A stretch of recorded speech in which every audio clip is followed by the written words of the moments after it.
Okay mga kaibigan, ito makita natin dito ang kulay dilaw na wires. Ang kulay solid na wires mga kaibigan, siya yung ating light coil na mula sa ating stator.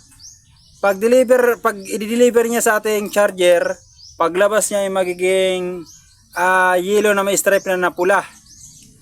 Ito na. Paglabas niya mga kaibigan, ito na siya.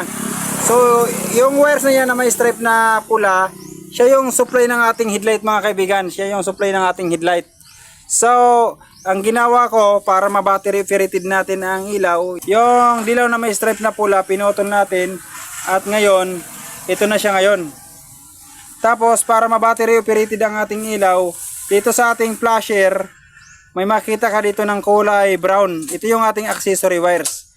So, ilalagay natin sa accessory wires natin.